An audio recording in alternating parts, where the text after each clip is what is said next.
మనం August month రాశి ఫలాల గురించి మాట్లాడుకుంటున్నాం.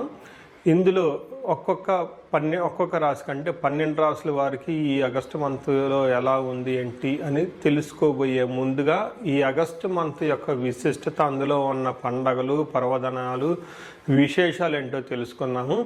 ఇందులో చూసుకుంటే ఈ ఆగస్టు మంత్ సంకటహర చతుర్థి నుంచి స్టార్ట్ అయ్యి మరలా సంకష్టహర చతుర్థితో ఈ మంత్ అంతా అయిపోతుందని మనం చెప్పుకోవాలి. ఇందులో ఇంకా మనకి ముఖ్యమైన పండుగలు ఏమున్నాయంటే, ఫస్ట్ వచ్చేటప్పటికి మనకి సికింద్రాబాద్ బోనాలు, హైదరాబాద్ బోనాలు, వీటితో పాటుగా గురుమౌఢ్యమి త్యాగం అంటారు. అంటే ఇప్పటిదాకా మనకు గురుమౌఢ్యమి నడిచిందండి. ఎప్పుడైతే 12వ తారీఖు తర్వాత మౌఢ్యమి వెళ్ళిపోతుంది, అక్కడి నుంచి శుభకార్యాలు చేసుకోవచ్చు అని మనం చెప్తూ ఉంటారు. వీటితో పాటుగా మనకి నాగపంచమి అని చాలామంది ఎక్కువగా చేస్తూ ఉంటారు. ఎవరైతే కాలసర్పదోషాలు, నాగ అన్న పేరు పెట్టుకున్న, మానస అన్న పేర్లు పెట్టుకున్న వాళ్ళంతా కూడాను ఈ యొక్క పిల్లలు కావాలనుకునే వాళ్ళు ముఖ్యంగా చాలా ఇంపార్టెంట్. నాగపంచమి అందరూ సెలబ్రేట్ చేసుకోవాలి. ఆ తర్వాత మనకు వచ్చేది వరమహాలక్ష్మి వ్రతం మనం చేసుకుంటాం. అందరం చాలా కళ్ళ పండగ శోభాయమానంగా. అది 21వ తారీఖు ఉంటుంది. తర్వాత మనకి జంధ్యాల పౌర్ణమి, దీనిని రాఖీ పౌర్ణమి లేదంటే గాయత్రి యొక్క మనకి గాయత్రి మాత పుట్టినరోజు అని మనం సెలబ్రేట్ చేసుకుంటూ ఉంటాం అన్నమాట. ఈ ప్రకారంగా అనేక రకమైన శుభకార్యాలు, తర్వాత శ్రావణ మాసం కూడా మనకు స్టార్ట్ అవుతుంది. ఇవన్నీ ఉన్నాయి కాబట్టి ఎన్నో పండగలు, విశేషాలు, పర్వదినాలు కలిగిన ఈ యొక్క ఆగస్టు మంత్లో అందరికీ అష్టైశ్వర్యాలు కలగాలని, భోగభాగ్యాలు కలగాలని, చక్కగా ఉండాలని చెప్పేసి కోరుకుంటూ ఒక్కొక్క రాశి వాళ్ళకి ఎలా ఉంది మనం చూద్దాం. ఇందులో మనకి జ్యోతిష శాస్త్రం ప్రకారం కనుక గమనించుకుంటే ఈ ఆగస్టు మంత్లో ఇందాక చెప్పుకున్న విశేషాలతో పాటుగా 4 గ్రహాలు కూడా మారుతూ ఉన్నాయండి. ఈ గ్రహాలు మారే గ్రహాలు చూసుకుంటే ఫస్ట్ శుక్రుడు ఆగస్టు 1నే మారుతూ ఉన్నారు. సెకండ్న కుజుడు మారుతూ ఉన్నాడు. బుధుడు 5వ తారీఖు మారుతూ ఉన్నారు. సూర్యుడు వచ్చేటప్పటికి 17వ తారీఖు మారుతూ ఉన్నారన్నమాట. ఇలా 4 గ్రహాలు ఈ ఆగస్టు మాసంలో మారటంతో 12 రాశుల వారికి ఎలా ఉంది ఏంటి అనేది మనం చూద్దాం. ధనుస్సు రాశి వారికి ఆగస్టు మంత్ చూసుకుంటే కొంచెం జాగ్రత్తగా, కేర్ఫుల్గా ఉండవలసిన మాసం అని మనం చెప్పుకోవచ్చు. కొంచెం ఛాలెంజెస్ ఉండే విధంగా ఉంది. ఇందులో అవి చెప్పుకునే పోయే ముందు ఇందులో ఉన్న నక్షత్రాలు మనం చూసుకుంటే మూలా నక్షత్రం 1, 2, 3, 4 పాదాలు, పునర్వసు, పూర్వాషాఢ 1, 2, 3, 4 పాదాలు, ఉత్తరాషాఢ ఫస్ట్ పాదం అంతా ఈ ధనుసు రాశిలో ఉంటారని గమనించాలి. ఇందులో ఉన్న పేరు బలం బట్టి మనం చూసుకుంటే ఏ యో బా బీ భూ దా భా దా భే అన్ని అక్షరాలు ఇందులో ఉన్నాయని మనం చెప్పుకోవాలి. ముందుగా చెప్పుకున్న ప్రకారం కొంచెం మిక్స్డ్గా ఉంటుంది. కొన్ని విషయాల్లో అనుకూలంగా ఉన్నప్పుడు కానీ కొన్ని విషయాల్లో ఛాలెంజింగ్ ఎక్కువగా ఉంటుంది. బట్ ఏదైనా కానీ ఓవరాల్గా చూసుకుంటే కొంచెం జాగ్రత్తగా ఉండవలసిన రాశి ఈ ధనుస్సు రాశి అని గమనించుకోవాలి. ఇందులో ముఖ్యంగా చూసుకుంటే వీళ్ళకి వాతావరణం అంతా లఘు గోచారం, సూక్ష్మ గోచారం ప్రకారం ద్వేషం, శోకం, పుత్రలాభార్థ మాత్ కలహం అని చెప్తారంటే ఇందులో మీ చుట్టూ ఉండే వాతావరణం ద్వేషించినట్లు ఉంటుంది. గొడవలు అయ్యే అవకాశం ఎక్కువగా ఉంటుంది. శారీరకంగా కొంచెం అలసటగా ఉంటుంది. అయితే పిల్లల ద్వారా, భార్య ద్వారా, తర్వాత ధనం వచ్చే అవకాశం కూడా ఎక్కువగా ఉందని గమనించుకోవాలి. సో ఇందులో మనం డీటెయిల్స్ చూసుకుంటే సూర్యుడు 9వ ఇంట్లో ఉండటం వల్ల ఏం చెప్తారంటే నిందపరాధ కలహం నిర్దోషచ్చ ధనక్షయ పుణ్య లాభార్థ నాశాచ విచారమే నవమే రవి అంటారు. అంటే ఎప్పుడైతే సూర్యుడు 9వ స్థానంలో, అంటే మీ జన్మరాశి నుంచి ధనుస్సు రాశి నుంచి కౌంట్ చేసుకుంటే 9వ రాశిలో ఎప్పుడైతే సూర్యుడు ఉన్నారో ఏమవుతుంది, మీతో ఎలాంటి సంబంధం లేకపోయినా కానీ, అంటే మీకు ఎలాంటి సంబంధం లేకపోయినా మీ మీద గొడవలు వచ్చి పడే అవకాశం ఎక్కువగా ఉంటుంది. నెక్స్ట్ మీలో ఎలాంటి దోషం లేకపోయినా కానీ మీరు అన్ని తప్పులు చేశారని చెప్పేసి మీ మీద చాలా నిందలు వేసేవాళ్ళు, బ్లేమ్ చేసేవాళ్ళు ఉంటారని గమనించాలి. విపరీతంగా ధనం ఖర్చు అయ్యే అవకాశం ఉంటుంది. మంచి ఉద్దేశంతో మీరు ఏదైనా కనుక పని చేస్తే ఆ పనికి సంబంధించిన రిజల్ట్ రాకపోగా మిమ్మల్ని ద్వేషించే వాళ్ళు ఎక్కువ ఉంటారని గమనించాలి. సో ఇది ఏ ప్రకారంగా చూసుకున్నా కొంచెం ఛాలెంజింగ్గా అవమానాలు పరిచే వాళ్ళు అంతా ఎక్కువగా ఉంటారు. బట్ కాకపోతే ఇక్కడున్న ఇంట్రెస్టింగ్ థింగ్ ఏంటంటే ఓవరాల్గా సక్సెస్ఫుల్గా ఉంటారని గమనించుకోవాలి. కుజుడు 7వ స్థానంలో ఉండటంతో ఇది కొంచెం మిక్స్డ్ రిజల్ట్ అని చెప్పుకోవాలి. కుజుడు 7వ స్థానంలో ఉంటే ఏమవుతుంది, అన్న వస్త్రాది రాహిత్యం సదా క్లేశ జీవితం స్వబంధుభి కువార్త పుత్ర భాతృణం క్రోధ సప్తమిగే కుజ అని చెప్తారు. సంస్కృతంలో ఒక శ్లోకం ఉంటుంది. అన్న వస్త్రాది రాహిత్యం అంటే అన్నానికి గుడ్డలకి కొంచెం ఇబ్బంది పడే పరిస్థితులు ఉంటుంది. తర్వాత మానసికంగా కొంచెం టెన్షన్స్ ఉంటారు. స్వబంధుభి అంటే బంధువులతో గొడవలయ్యే అవకాశం ఎక్కువగా ఉంటుంది. కువార్త అంటే ఒక చెడు వార్త మిమ్మల్ని బాధ పెట్టే విధంగా ఉంటుంది. పుత్ర భాతృణం క్రోధ పుత్రులతోటి అన్నదమ్ములతోటి గొడవలయ్యే అవకాశం ఎక్కువగా ఉంటుందని చెప్పుకోవచ్చు. అయితే ఇక్కడ కుజుడు ప్రొఫెషనల్ మ్యాటర్స్లో మంచి సక్సెస్ని గ్రోత్ని ఇస్తూ ఉంటాడు. చాలామందికి ప్రమోషన్స్ వచ్చే అవకాశం కూడా ఎక్కువగా ఉంటుందని గమనించుకోవాలి. అయితే కుజుడు ధనాన్ని కూడా కోల్పోయే విధంగా చేసే అవకాశం ఎక్కువగా ఉంటుంది. శుక్రుడు అగైన్ 10వ స్థానంలో ఉండి అంత అనుకూలమైన పొజిషన్లో అయితే లేడు. శుక్రుడు 10వ స్థానంలో ఉంటే ఇప్పటిదాకా మీకు సపోర్ట్ చేసిన వాళ్ళు మీ మాటలకి మిమ్మల్ని ఒబీడియంట్గా మీ దగ్గర బిహేవ్ చేసేవాళ్ళు సింహంలాగా మళ్ళా మీ కళ్ళే ఎదురు తిరిగి గాండ్రించే అవకాశం ఉంటుందని చెప్పేసి శాస్త్రంలో చెప్తూ ఉంటారు. దానిని ఏమని చెప్తారంటే వెకులం చైవ నిశ్చత్వం మర్ధనాశనం రిపో భయం స్త్రీ సౌఖ్యమాప్నోతి దశమే భృగునందనే అని చెప్తారు. అంటే వ్యకులం అంటే మానసికంగా ఎప్పుడు ఏదో ఒక దిగులుగా ఉండే అవకాశం ఎక్కువగా ఉంటుంది. నిస్సత్వం శారీరకంగా స్టామినా లేకుండా ఉంటారు.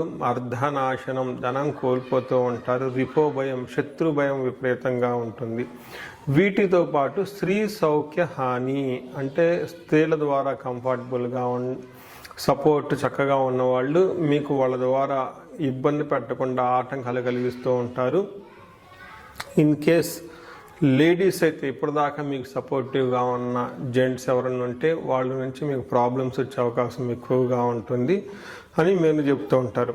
అయితే ఇక్కడ శుక్రుడు అగైన్ మంచి కూడా చేసే అవకాశం ఎక్కువగా ఉంటుంది. మంచి ఎడ్యుకేషన్ బాగా చదువుకోవాలనుకున్న వాళ్ళకి అనుకూలంగా ఉంటుంది. కొత్తగా వెహికల్ కొనుక్కునే వాళ్ళకి కూడా అనుకూలంగా ఉంటుందని గమనించాలి.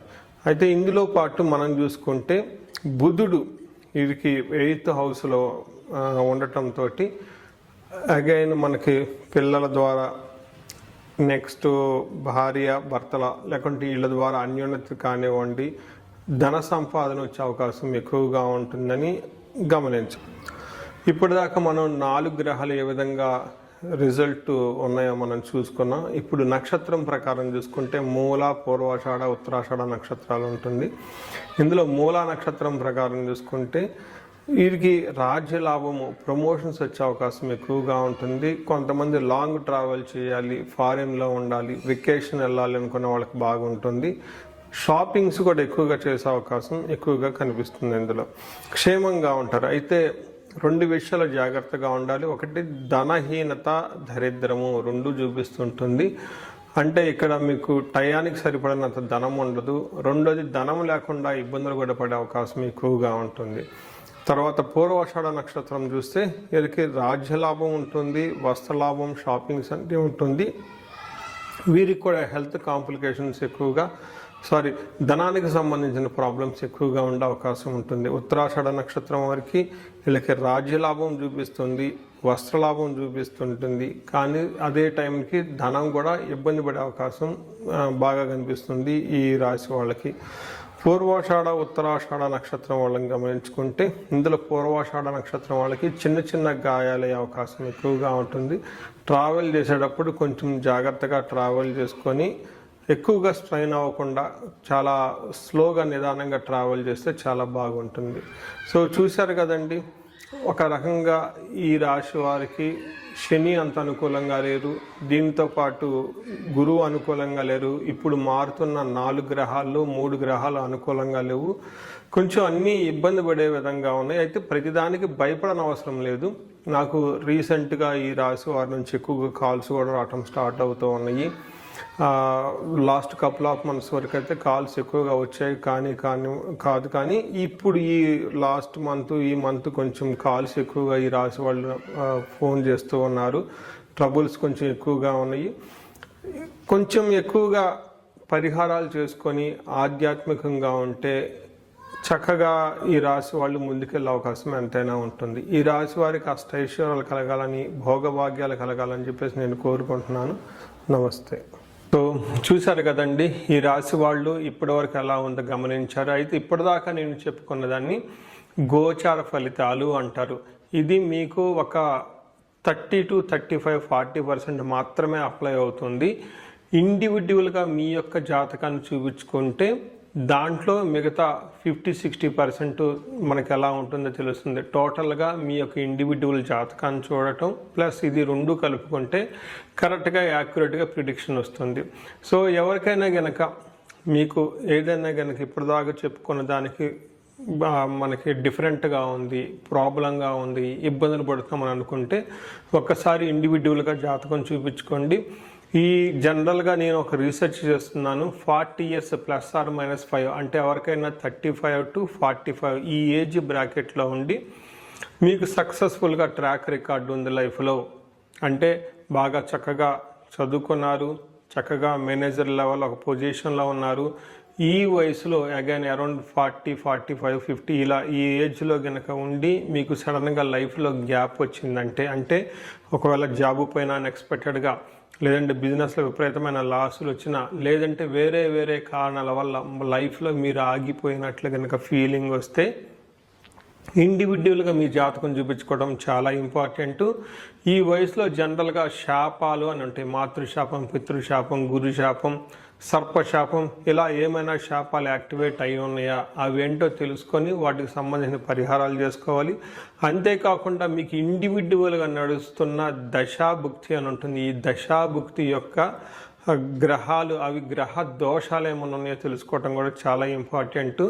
సో ఈ ఏజ్ బ్రాకెట్లో ఎవరైతే ఉన్నారో 40 ±5 years కెరియర్లో స్లో అనుకున్న వాళ్ళు ఇండివిజువల్ జాతకం చూపించుకొని ఇలా టోటల్ హారోస్కోప్ని స్కాన్ చేయించుకొని అందులో శాపాలు ఏమైనా ఉన్నాయా, గ్రహ దోషాలు ఏమైనా ఉన్నాయా, అవి సంబంధించిన బ్లాకేజెస్ ఉంటే అవి పరిహారాలు చేసుకోవటం వల్ల తొలగించుకుంటే లైఫ్ అనేది చాలా స్మూత్గా ముందుకెళ్తుందని మీరు తెలుసుకోవాలి.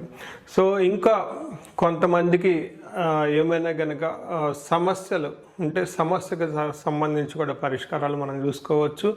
ఎవరికైతే ధనానికి బాగా ఇబ్బంది పడిపోతున్నారో స్వర్ణలక్ష్మి విశేష హోమం చేయించుకోవటం, కుబేర పాశుపతం చేయించుకోవటం చాలా ఇంపార్టెంట్. ఎవరికైతే భార్యాభర్తల మధ్య అన్యోన్యత తక్కువగా ఉండి ఇబ్బంది పడుతున్నారో అన్యోన్య దాంపత్య పాశుపత అభిషేకం, ఫ్యామిలీలో సరైన అట్మాస్ఫియర్ లేదు, అంతా గొడవలుగా ఉంది, శత్రు బాధలు ఉన్నారంటే చండీ హోమం, చండీ పారాయణం చేయించుకోవటం. ఎవరికైతే హెల్త్ సరిగ్గా ఉండదు అనుకున్నారో ఆయుష్ సూక్తము, ఆయుష్ హోమం, మృత్యుంజయ హోమం చేయించుకోవటం. ఇలా ఎలాంటి మీకు ఇండివిజువల్గా ఏదైనా కనుక సమస్యలున్నా, రకరకాల సమస్యలు ఉంటే ఆ యొక్క సమస్య నుంచి బయటపడడానికి ఒక్కసారి జాతకం చక్రం చూపించుకొని దానికి కారణం ఏంటో తెలుసుకొని తగు పరిహారాలు చేసుకుంటే ఈ సమస్యల నుంచి చక్కగా బయటపడే అవకాశం ఎంతో ఉంటుంది. సో ఈ రాశి వారికి అష్టైశ్వర్యాలు కలగాలని, భోగభాగ్యాలు కలగాలని, అందరూ చక్కగా ఉండాలని చెప్పేసి కోరుకుంటున్నాను. నమస్కారం.